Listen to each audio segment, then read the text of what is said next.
ইতিমধ্যে আপনাদের একটা সুখবর দিয়ে দেই যে ইতিমধ্যেই আমাদের এই মেডিকেল কলেজ স্থাপনের জন্য আমাদের টিম এসেছে।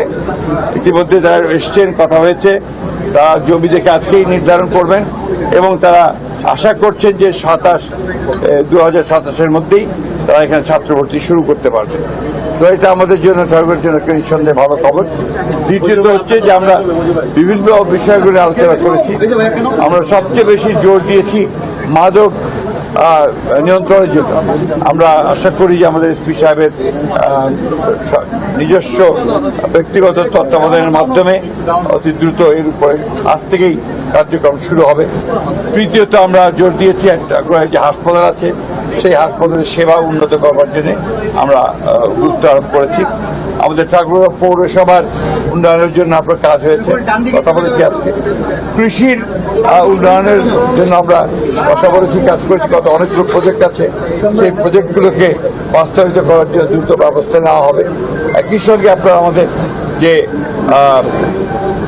খাদ্য নিরাপত্তা নিশ্চিত করার জন্য সেই ব্যবস্থাগুলো গ্রহণ করা হবে।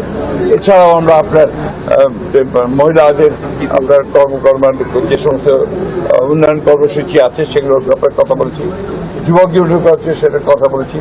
আমাদের যে ফ্যামিলি কার্ড, যেটা আমাদের মাননীয় প্রধানমন্ত্রীর সবচেয়ে বড় একটা আপনার কর্মসূচি, সেই কর্মসূচিকে অবিলম্বে আমার মনে হয় যে এই মাসের মধ্যেই হয়তো এটাকে আপনার ইমপ্লিমেন্ট করা হবে। রহিমনপুরের একটি ইউনিয়নকে ওয়ার্ডকে নেওয়া হয়েছে প্রাথমিকভাবে, এটা কাজ শুরু হবে আপনার পাইলট প্রজেক্ট হিসেবে। এইভাবে আমরা কাজ করছি। অন্যান্য অনেক বিষয়ে কথা হয়েছে, প্রত্যেকটি বিষয়ে। তো আপনাদের জন্য একটা খারাপ খবর আছে যে আমাদের জেলা প্রশাসক আমাদের ছেড়ে চলে যাচ্ছেন ওনার ব্যক্তিগত সমস্যার কারণে। আমি ব্যক্তিগত মনে করি যে উনি আমাদের জন্য অত্যন্ত প্রয়োজনীয় একজন সরকারি কর্মকর্তা ছিলেন। উনি থাকলে আমরা অনেক বেশি উপকৃত হতাম। দুদকে মামলা চলছে এবং নিশ্চিত থাকতে পারেন যে এই ধরনের কোন লোক এখানে আসতে পারবে না। একটা বিষয়, উপদেষ্টাদের দুর্নীতি নিয়ে ইদানিং পত্রপত্রিকায় অনেক লেখালেখি হচ্ছে, তো বিএনপি সরকার কি এটাকে প্রসেসে যাবে কিনা? ব্যক্তিগতভাবে আমি মনে করি যে আপনার এই বিষয়গুলোতে সময় নষ্ট না করে আমাদের সময় দেওয়া উচিত ভবিষ্যতের জন্য। আমরা কত দ্রুত সামনের দিকে যেতে পারবো, দেশকে কি করে আপনার সত্যিকার অর্থে একটা সমৃদ্ধ অর্থনীতি পরিণত করতে পারবো, গণতান্ত্রিক প্রতিষ্ঠানগুলোকে শক্তিশালী করতে পারবো, সেই বিষয়গুলো আমাদের নজর দেওয়া উচিত। আর যার যেটা কাজ, দুদকের কাজ করবে, যারা দুর্নীতি করবে তাদের দেখার জন্য দুদক আছে, তারা দেখবেন, তাই না?